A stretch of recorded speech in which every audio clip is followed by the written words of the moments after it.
काही वृत्तपत्रांमध्ये आणि काही वृत्तवाहिन्यांमध्ये बघितला की आता जे आमचे खासदार आहे शोभा बच्चावताई हे सुशी नाला अतिक्रमणाबाबतचा विषय घेऊन आमची वहिनी राज्याची उपमुख्यमंत्री सुनेत्राताई यांना भेटून आल्या आणि काही निवेदन दिलं। मी आपल्याला सांगू इच्छितो की हा जो मुद्दा आहे हा आमच्यासाठी अगदी कळीचा मुद्दा आहे आणि त्या मुद्द्यावर मी सुमारे वर्षभरापासून लढत आलेलो आहे। मागच्या वर्षी सुद्धा हा अतिक्रमण काढण्याची यांची तयारी होती। अतिक्रमण काढण्यात आमचा काही विरोध नाही, परंतु तिथे जे लोक जे गोरगरीब लोक 30-40 वर्षापासून वास्तव्य करीत आहेत तर त्यांचं पुनर्वसन व्हावा, त्यानंतर त्यांचं अतिक्रमण काढण्यात यावे आमची ही प्रमुख मागणी होती। मागच्या वेळेस सुद्धा जेव्हा आदरणीय स्वर्गीय अजितदादा पवार हे हयात होते त्यावेळेस सुद्धा मी तिथे गेलो आणि त्यांना विनंती केली। त्यांनी तत्काळ तो अतिक्रमण थांबवला आणि तत्कालीन आयुक्तांना आदेश दिले की या लोकांचं पुनर्वसन केल्याशिवाय अतिक्रमण काढण्यात येऊ नये।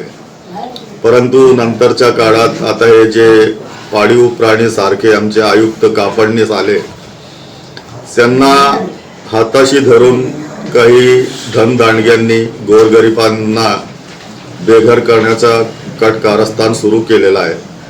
त्यासाठी आम्ही न्यायालयीन लढाई सुद्धा लढतो आहे आणि काही घरांना स्थगिती सुद्धा मिळाली होती। मी आयुक्तांना, जिल्हाधिकाऱ्यांना आणि अन्य अधिकाऱ्यांना सांगितलं की अतिक्रमण काढण्यास आमचा काही विरोध नाही, परंतु ह्या गोरगरिबांचा पुनर्वसन करून द्यावा, नंतर ते अतिक्रमण काढण्यात द्यावं। परंतु आता त्यांनी हजारो गोरगरिबांना बेघर केले आणि त्यांच्यासाठी मी आमच्या नगरसेवकांना घेऊन उपमुख्यमंत्री सुनेत्रा वहिनी यांच्याकडे जाऊन तिथे आमची एक व्यवस्थित बैठक झाली आणि त्याचवेळी त्यांनी आदेश दिले की हे गोरगरीब लोकांचे पुनर्वसन करण्यात यावे।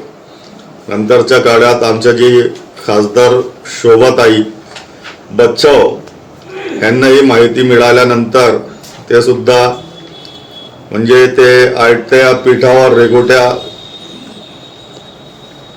घेण्याचा प्रयत्न करताय। मी त्यांना सांगू इच्छितो की आपल्याला खासदारकी मिळवण्यात माझा पण सिंहाचा वाटा आहे।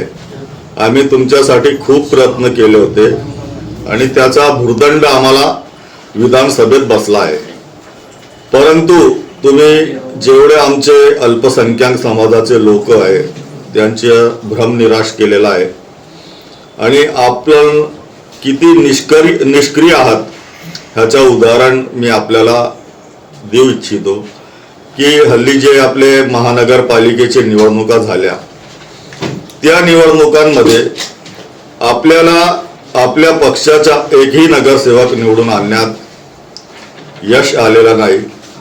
हे आपली निष्क्रियतेचा एक जाहीर सबूत आहे। तर मी आपल्याला विनंती करतो की आपण स्वतःच्या कामांवर लक्ष द्यावा, कोणाच्या कामाचा श्रेय घेण्याचा केविलवाना प्रयत्न करू नये। नाहीतर आता जे आमच्या महिला नेत्या दीपा मॅडमांनी सांगितलं त्याचप्रमाणे ह्या वेळेस आपली अनामत रक्कम सुद्धा जप्त होईल याची आम्हाला पूर्ण खात्री आहे। हे बघा, विरोधी पक्ष नेतेचा असा आहे की ज्यांची बळसंख्या जास्त आहे त्या गटाला विरोधी पक्ष नेता देण्यात यावा असं स्पष्ट म्हणजे ते GR मध्ये सुद्धा लिहिलेलं आहे। तर आमची जे संख्याबळ आहे आमचा ती 5+8 अशा 13चा आहे। तर सर्वात मोठा गट आमचाच आहे धुळे महानगरपालिकेत आणि आमचाच दावा आहे आणि राहणार। परंतु त्यांना भ्रष्टाचार करायचा आहे तर त्यांना विरोधी पक्ष नेता बनवण्यामध्ये ते घाबरत आहे आणि त्यांची पहिली इच्छा होती की जी MIM म्हणजे जी भाजपची आता सध्याची B टीम आहे त्यांना ते देणार होते. आणि आता आपण बघितला बी टीम मी कशाला म्हणतो, आता हे 150 कोटी रुपयाचा जे हे विषय होता त्यात आमची शिवसेना शिंदे गटांनी सुद्धा विरोध केला, राष्ट्रवादी काँग्रेस पक्षाने सुद्धा विरोध करून वॉकआउट केला, परंतु MIM ने त्यांना समर्थन दिला. तर तुम्ही समजून घ्या की दोस्त कोण आणि विरोधी कोण.